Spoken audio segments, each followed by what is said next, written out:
everyone. How are you all? Hope you all are doing good. So today, students, we are going to start our fourth chapter of class 4, which is reproduction in animals. So students, today we are going to study a detailed scenario about the reproduction process which occurs in the animal species. तो animal species में ये एक ऐसा process जिसके through कोई भी एक living being अपने जैसे न्यू इंडिविजुअल को बर्थ देता है, इसी प्रोसेस को हम क्या बोलते हैं? रिप्रोडक्शन प्रोसेस बोलते हैं. ये plants, animal, in fact every living being में आपका ये रिप्रोडक्शन प्रोसेस अकर होता है. ठीक है, तो अब इसी प्रोसेस को थोड़ा सा डिटेल में हमें आज पढ़ना है. ठीक है, चलो. So let's begin our chapter. See, you have seen living beings with the young ones, or birds with their eggs, or plants growing from a seed. ठीक है, आपने देखा होगा किसी भी एक लिविंग बीइंग को अपने यंग वन के साथ, या बर्ड्स को आपने देखा होगा कि बर्ड्स क्या देती है, एग्स लेकर क्या उसी से उनके यंग वंस क्या हैच होकर बाहर आते हैं. ठीक है, फिर कुछ प्लांट्स है जो कैसे आप एक सीड से, छोटी सी सीड से ही उससे बहुत बड़ा एक प्लांट और फिर एक बड़ा ट्री ग्रो करता है. तो इस तरीके से आपने देखा है कैसे आपको एक इंडिविजुअल ऑर्गेनिज्म में से उसकी जैसे न्यू ऑर्गेनिजम्स को बर्ड्स देते. All of them look alike और रिजेंबल विद देयर पेरेंट्स. देखो जितने भी यंग वंस होते हैं वो अपने पेरेंट्स के जैसे दिखते हैं, है ना. मतलब रिजेंबल थोड़े बहुत, यानी कि एग्जैक्ट कॉपी. तो कुछ कुछ फीचर्स होते हैं जो हमें हमारे पेरेंट्स से मिले होते हैं, जैसे कि a dog has a pup, a cat has a kitten, है ना. A cow has a calf. Cow को क्या, बेबी को क्या बोलते हैं? calf बोलते हैं. A lion has a cub. Lion की बेबी को cub. A human being has an infant or a kid. Human being का जो बेबी होता है उसको infant या kid बोला जाता है. A plant has a sapling, etc. All of these look alike. जितने भी आप यहाँ पर देख रहे हो किसी एक पेरेंट के साथ जो बेबी का यहाँ पे पेयर बना हुआ है, वहां पे आपने देखा सभी जो यंग वंस होते हैं वो अपने पेरेंट्स से रिजेंबल करते हैं. So now what do you mean by reproduction process? ये reproduction process होता क्या है? All the living beings have the ability to reproduce their successor. What is reproduction? Reproduction is a process through which a living being reproduces or gives birth to their young ones. ठीक है ना? Reproduction क्या है? एक ऐसा life process है जहाँ पे कोई भी एक individual living organism अपने जैसे new living organisms को birth देता है या produce करता है. Animals which lay eggs, their young ones come to this world by breaking up the eggs. When they become enough strong to break the shell of the egg. देखो आपको क्या पता है, वो एनिमल्स जो एग्स देते हैं उन्हीं एग्स में से उनके जो बेबीज होते हैं वो बाहर आते हैं, खुद ही उस एग को हैच करके फोड़कर इस तरीके से बाहर आ जाते हैं. वो कब आएंगे? जब अंदर जो बेबी है वो इतना स्ट्रॉन्ग बन गया कि वो खुद उस एग के शेल को क्या कर सकता है, ब्रेक करके बाहर आ सकता है. This process of reproduction gives the continuity to the species of the respective living being. इससे क्या होता है, उस living species की continuity world में, nature में बनी रहती है.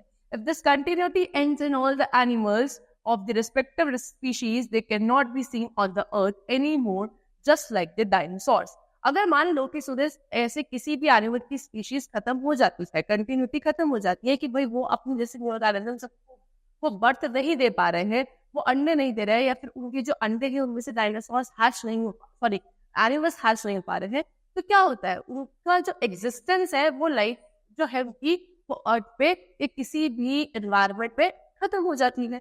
जैसे कि डायनासोर्स की बात करें तो डायनासोर्स बच्चों बहुत सालों पहले कभी हुआ करते थे. ठीक है, आज के टाइम पे उनकी स्पीशीज हमारे अर्थ पे एग्जिस्ट ही नहीं करती है.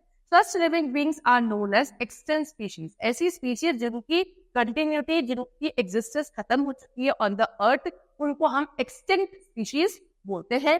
They do not have existence on the earth. उनका क्या नहीं है, अर्थ पर एग्जिस्टेंस नहीं है. ठीक है बच्चों, चल. Now ways of reproduction. अब रिप्रोडक्शन के कितने वेज है? So they can be carried out in 2 ways. 2 तरीके से रिप्रोडक्शन हो सकता है. एक तो बाय गिविंग बर्थ और दूसरा बाय लेइंग एग्स. ठीक है ना, तो एनिमल्स में 2 तरीके से रिप्रोडक्शन पॉसिबल है, या तो बर्थ देकर या एग्स लेकर. ठीक है, अब बाय गिविंग बर्थ में क्या है, देखो animals that give birth to their young ones are called viviparous. अब देखो बच्चों, वो एनिमल्स जो अपने यंग वंस को बर्थ देते हैं उनको हम विविपैरस बोलते हैं. Examples human, cat, dog, cow, elephants, lion, monkeys, whales, dolphins etcetera. ये सभी क्या है बच्चों, विविपैरस है। Okay, in these animals the baby grows inside the mother's body. इन सभी विविपैरस एनिमल्स में क्या होता है कि जो बेबी होता है वो मदर बॉडी के, मदर स्टमक के अंदर ग्रो करता है और फिर मदर उनको बर्थ देती है। सेकेंड है आपका by laying eggs. Animals that lay eggs and do not give birth to the young ones are called oviparous. अब वो एनिमल्स जो क्या पहले अंडे देते हैं, है ना, एग्स ले करते हैं और मतलब बर्थ नहीं देते, एग्स ले करेंगे, उन्हीं एग से उनके बेबी बाहर आते हैं, ऐसे एनिमल्स को ओविपैरस बोला जाता है। एग्जाम्पल आपके birds, fish, frogs, lizards, turtles, butterflies, octopus, these all are oviparous. ठीक है। After laying eggs, the respective parent has to sit on them to hatch or to give warmth to grow them. होता क्या है, जब वो eggs पहले ले कर देता है, यानी कि अंडे देने के बाद फिर वो जो मदर एनिमल होगा वो उस एग के ऊपर बैठेगा। ठीक है। बैठने के बाद क्या होगा, जो मदर बॉडी की हीट होगी वो उस एग को क्या न्यूट्रिशन प्रोवाइड करती है, उस एग को क्या करती है, हैच होने के लिए, डेवलप होने के लिए, अंदर जो बेबी होता है ना उसको डेवलप होने में हेल्प करती है। तो अंदर बेबी बहुत अच्छे से डेवलप हो जाता है, फिर वो एग अपने आप हैच करके बाहर आ जाता है। The baby grows inside the eggs. जो बेबी है इसकी ग्रोथ इसी एग के अंदर होती है। These are females who give birth or produce eggs. देखो, चाहे बर्थ देके हो बेबी या फिर एग्स के थ्रू हो, लेकिन ये दोनों ही प्रोसेस किसके थ्रू होंगे, एक फीमेल एनिमल के थ्रू होंगे। Some animals lay a few eggs only. On the other hand, some lay thousands of eggs. अब कुछ एनिमल्स कैसे होते हैं जो कुछ ही अंडे देते हैं, और कुछ ऐसे एनिमल्स भी जो thousands of eggs को ले कर सकते हैं। However, among them few survive. देखो, जो thousands of eggs ले करते हैं, होने को तो thousands होते हैं लेकिन सर्वाइव कुछ ही कर पाते हैं। Now structure of an egg. अब हम egg के स्ट्रक्चर के बारे में पढ़ते हैं। देखो, an egg has three main parts. Three main part होता है किसी भी egg के, shell, albumen and yolk। ठीक है। The outer white covering of the egg is called eggshell. जो बाहर वाली outer covering होती है उसको आप eggshell बोलते हो। किसका बना eggshell? कैल्शियम का, and has tiny holes to let oxygen in the shell। ठीक है। कैल्शियम का बना हुआ होता है वो आपका जो eggshell होता है, और इसमें छोटे छोटे से पोर्स होते हैं eggshell में, so that ऑक्सीजन अंदर जा सके और बेबी को ग्रो करने में हेल्प करे। There is jelly like substance called albumen। फिर अंदर एक जेली ऐसा सब्सटेंस होता है जिसको आप albumen बोलते हो। It protects the yolk and the embryo। albumen क्या करता है, yolk और embryo को प्रोटेक्ट करता है। ठीक है। उसके बाद जो थर्ड और द लास्ट पार्ट क्या होता है, आपका yolk वाला पार्ट होता है, जो आपने देखा होगा किसी एग को, जो येलोइश पार्ट होता है दैट इज yolk। और उसके बाहर एक ट्रांसपेरेंट सा जेली फ्लूइड होता है, उसको albumen कहते हो, और बाहर वाला शेल आपका पता ही एग शेल। ठीक है। सो yolk किस कलर में, येलो इन कलर होता है। ठीक है। It has two twisted thread like structures. दो ट्विस्टेड यानी किस तरीके से होता है, ट्विस्टेड ऐसे थ्रेड लाइक स्ट्रक्चर्स होते हैं। Each of this is called the chalaza. ठीक है। हर एक थ्रेड को आप चलाजा बोलते हो। It provides food and nutrients to the baby और द एम्ब्रियो। इस चलाजा का क्या काम होता है, फूड या न्यूट्रिएंट्स प्रोवाइड करना उस डेवलपिंग एम्ब्रियो को। ओके बच्चों, चलो let us learn about the reproduction in birds, fish, frog, reptile, insects and mammals. अब इनके अंदर रिप्रोडक्शन प्रोसेस कैसे होता है वो पढ़ते हैं। देखो, जो आउटर वाला पार्ट आपको दिख रहा होगा, ये वाला पार्ट, इसको आप क्या बोलोगे, एगशेल बोलोगे। अंदर इधर जेली वाला पार्ट एल्ब्यूमेन हो गया, दिस इज yolk। ठीक है।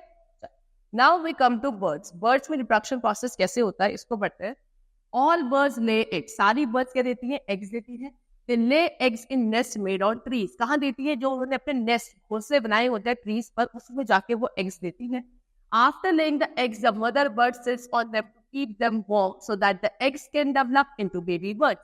एग देने के बाद मदर बर्ड जो होती है वो उन्हीं एग के ऊपर बैठती है, उनको वार्म हीट प्रोवाइड करती है, सो दैट अंदर जो बेबी है वो डेवलप होकर बेबी बर्ड बन सके। This process is called incubation. इसको क्या बोला जाता है, इंक्यूबेशन प्रोसेस बोला जाता है। कितना समय लगता है, it takes about 20 days to an egg to develop into a chick. Around 20 days लगते हैं किसी भी एक एग को एम्ब्रियो में, एक चिक में डेवलप होने में। The embryo develops from a red spot in the yolk। जो एम्ब्रियो होता है कहाँ से डेवलप होता है, yolk में एक रेड स्पॉट होता है, वहां से डेवलप होता है।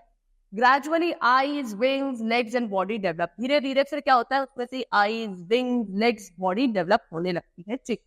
ठीक है।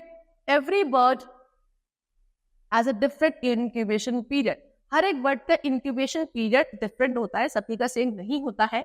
When the incubation period gets over, the chick breaks the shell of the egg and comes out. This is called hatching.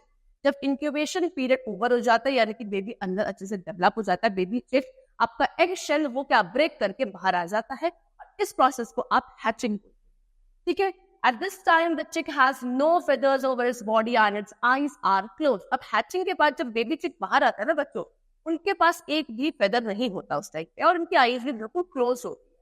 The hen feeds and looks after the turtle becomes independent. Okay? उसके बाद जो वो mother hen थी वो क्या करती है, feed करती है, खिलाती पिलाती है, उनको पालती है, जब तक वो जो चिक है अच्छे से डेवलप होकर क्या इंडिपेंडेंट ना बजाने के खुद अपने आप को संभालने लायक ना पहुंचे। उसके बाद आता है फिशेस पे। फिशेस में कैसे रिप्रोडक्शन प्रोसेस होता है। A fish is an aquatic living being. Its life cycle has 5 stages. देखो फिश का एक एक्वेटिक लिविंग बीइंग है, यानी कि पानी में रहने वाला लिविंग क्रिएचर है ना।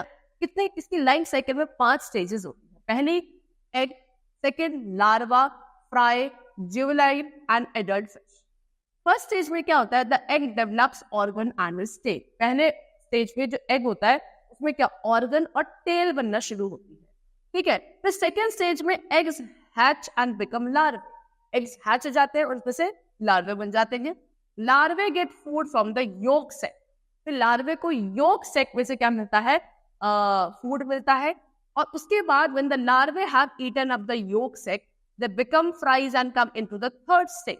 जब लार्वे क्या कर लेते हैं, पूरे योक सेक को खा जाते हैं, तब लार्वे क्या बन जाते हैं, फ्राइज बन जाते हैं और अपनी थर्ड स्टेज तक पहुंच जाते हैं, ठीक है बच्चों।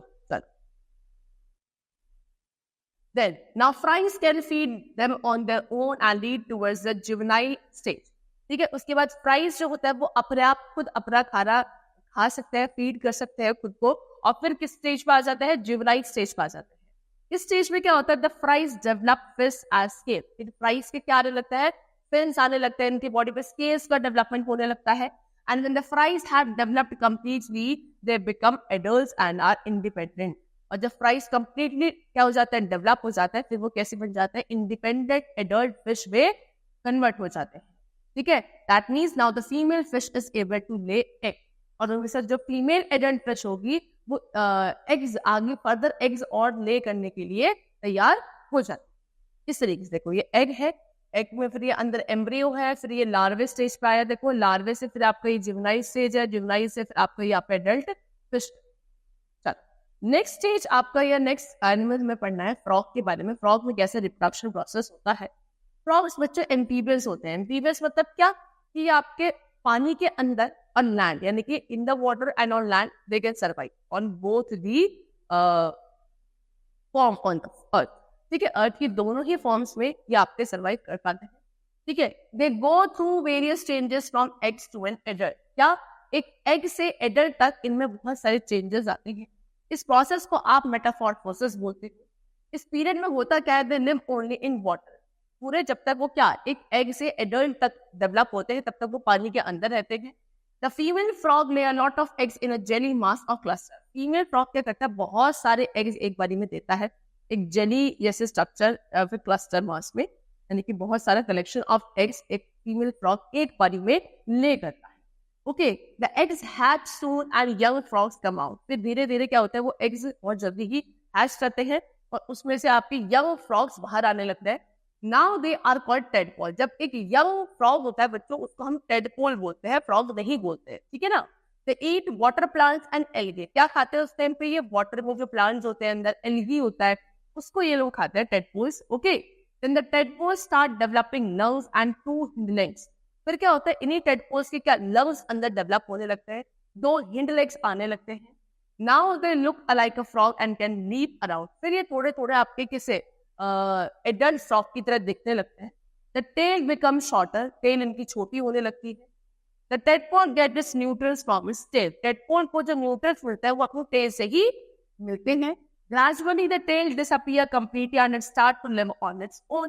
जब तक वो टेडपोल थे तब तक उनको अपने न्यूट्रल्स टेल से मिलते थे, लेकिन धीरे धीरे उनकी वो टेल बिल्कुल डिसअपीयर है, लेकिन दिखना बंद हो जाती है, अंदर ही हाइड होने लगती है और फिर वो अपने आप को खुद फीड करने लायक हो जाते हैं।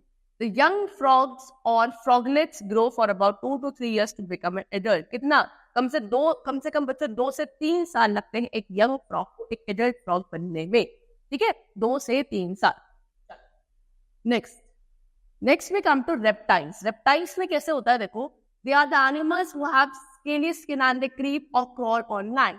कौन से एनिमल्स जिनकी स्किन पे स्केल्स होते हैं और एक ग्राउंड पे क्रॉल करते रेंग कर चलते हैं, उनको आप रेप्टाइल्स बोलते हैं. जैसे कि snakes, lizards, crocodile, these all are reptiles. They lay their eggs in nest and make in the ground. कहाँ देते हैं ये अपने एग्स, जो इन्होंने ग्राउंड के अंदर अपने नेस्ट बनाए होते हैं, वहां ये अपने एग्स ले करते हैं. The eggs have a strong leathery outer shell. इनकी जो एग्स होते हैं उनके बाहर एक लेदर की जैसी आउटर शेल होती है, काफी स्ट्रॉन्ग होती है ना. वही शेल आउटर शेल है जो एग्स को अंदर से प्रोटेक्ट करती है. The embryo develops inside the eggs. अंदर ही अंदर उस एग के अंदर क्या एम्ब्रियो डेवलप होता है. The hatching of eggs varies according to the reptile. अब वो एग कब हैच होगा, कब उसमें से यंग वन बाहर आएगा, वो डिपेंड करता है किस तरीके का रेप्टाइल. ठीक है. After some time they become an adult. बाहर जब आ जाते हैं तो वो एडल्ट बन जाते हैं कुछ टाइम बाद, and are ready to lay eggs. फिर दोबारा से वो भी खुद एग्स ले करने के लिए रेडी हो जाते हैं. दस अ रेप्टाइल हैज 3 स्टेज. तो कहा जाता है क्या, एक रेप्टाइल की 3 लाइफ स्टेज होती है, जैसे कि पहले एग्स, फिर जुवेनाइल एंड द एडल्ट. ठीक है. नेक्स्ट में कम टू इंसेक्ट्स. इंसेक्ट्स में रिप्रोडक्शन प्रोसेस कैसा है. They are tiny creatures. Insects छोटे छोटे से क्रिएचर्स है, जैसे butterfly, grasshopper, beetle, ladybug, ये सब क्या है आपके insects. The life cycle of a cockroach has 3 stage. अब कॉकरोच भी आपको क्या है बच्चों, एक इंसेक्ट है, इसकी लाइफ की 3 स्टेजेस होती है. A cockroach lay eggs which hatch into baby cockroaches. क्या करता है, कॉकरोच पहले एग्स देता है, उसी में से बेबी कॉकरोचेस बाहर आते हैं. The young cockroach is called a nymph. Young cockroach को क्या बोला जाता है, निम्फ बोला जाता है. It somewhat looks like an adult. दिखेगा तो ऐसा ही कि जैसे एक adult cockroach हो. ठीक है. Now it cannot fly because it has no wings yet. लेकिन वो उस समय fly नहीं कर सकता क्योंकि इसके पास wings नहीं होते. दिखने में adult होता है लेकिन wings नहीं होते, यानी कि वो young cockroach. ठीक है. The nymph undergoes metamorphosis for 10 to 13 times. उसमें क्या metamorphosis process 10 से 13 बार. ठीक है. 10 to 13 times होता है nymph में. ओके. मेटाफॉर्सिस का मतलब क्या, it is the shading of skin. यानी कि इसकी जो स्किन होती है शेड, यानी कि पूरी उतरती है, फिर दोबारा नहीं आती है, फिर उतरती है, इसको आप बोलते हैं shedding of skin. Okay. After 10 to 30 metamorphosis process the nymph becomes an adult. जब किसी एक यंग कॉकरोच में 10 से 13 टाइम्स मेटाफॉर्सिस होता है, तब जाके वो निम्फ किसमें डेवलप होता है, एक एडल्ट कॉकरोच. बटरफ्लाई की बात करते हैं. चलो, butterfly undergoes through 4 stages to become an adult butterfly. Butterfly में 4 stages होती है, तब जाके वो एक adult butterfly बनती है. पहला तो वही egg होगा, सेकंड फिर larva, pupa and then adult. देखो, बटरफ्लाई ले eggs on the underside of leaves. leaves के नीचे साइड में जाके बटरफ्लाई अपने eggs देती है. The eggs hatch into tiny larvae called caterpillar. फिर क्या होता है, वही eggs hatch होते हैं और उनमें से छोटे छोटे लार्वे निकलते हैं जिनको आप कैटरपिलर बोलते हैं. ठीक है. The caterpillar feeds on the leaves in a large quantity. Caterpillar क्या करता है, उन्हें बहुत सारी leaves चाहिए होती है, उसी से वो पेट भर पाते हैं. ठीक है ना. When it's eating ants, it hangs upside down and covers it with silky covering called pupa. ठीक है. जब उसका खाना पूरा हो जाता है, अच्छे से पेट उसका भर जाता है, उसके बाद वो क्या करने लगता है, ऐसे नीचे लटक जाते हैं और अपनी बॉडी को पूरा एक थ्रेड लाइक स्ट्रक्चर से कवर करने लगते हैं. ठीक है. सिल्की सा थ्रेड होता है जिसको आप क्या बोलते हो, प्यूपा बोलते हो. For a particular time it remains in the stage of pupa. फिर कुछ समय तक वो अंदर प्यूपा के अंदर ही रहता है. In the stage it develops completely and turns into an adult butterfly. जब प्यूपा वाली स्टेज में होता है तब वो अच्छे से इसका पूरा फुल बॉडी डेवलपमेंट होता है, तब जाके वो अंदर ही अंदर एक एडल्ट बटरफ्लाई में डेवलप हो जाता है.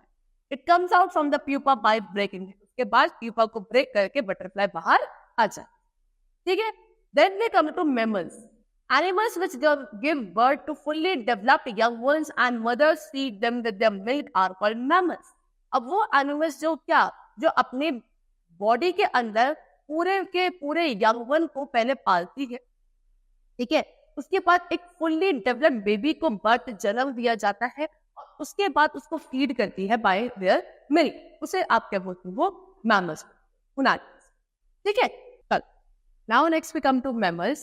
Animals which give birth to fully developed young ones and mothers feed them with their milk are called mammals. अब वो एनिमल्स जो फुल्ली डेवलप्ड यंग वंस को बर्थ देते हैं और वो जो मदर होती है वो अपने मिल्क पर उनको फीड करती है, उन एनिमल्स को आप मैमल्स बोलते हैं। Example humans, dogs, cow, whales, dolphins, bats, ये सभी क्या बच्चों आपके मैमल्स। ठीक है, चलो आगे। They care and nurtures there young once. जो मैमल्स होते हैं वो अपने यंग वंस की केयर करते हैं, उनको नर्चर करते हैं, यानी उनको पालते हैं। The mother mammals breast feed there babies. Mother mammals क्या करते हैं, अपने बेबीज को ब्रेस्ट फीडिंग करवाती है। They give them protection and teach them life lessons. क्या करती है, उनको प्रोटेक्शन देती है, उनको लाइफ में बहुत सारी चीजें सिखाती है। When they become adult, they are able to do their work and other activities themselves. और फिर जैसे वो बेबी डेवलप हो जाते हैं और मेच्योर हो जाते हैं तो वो अपनी एक्टिविटीज फिर खुद से कर सकते हैं। ठीक है, so students that's all for the chapter. यहाँ तक हमने आज सभी तरीके या बेस पढ़ लिए किस तरीके से हर एक एनिमल कैटेगरी में रिप्रोडक्शन प्रोसेस होता है, कितनी स्टेजेस होती है, कैसे वो डेवलप होता है और एक न्यू इंडिविजुअल में ग्रो करते हैं। So students, the chapter is completed. Hope you all liked it and hope you all understood it. Thank you everyone.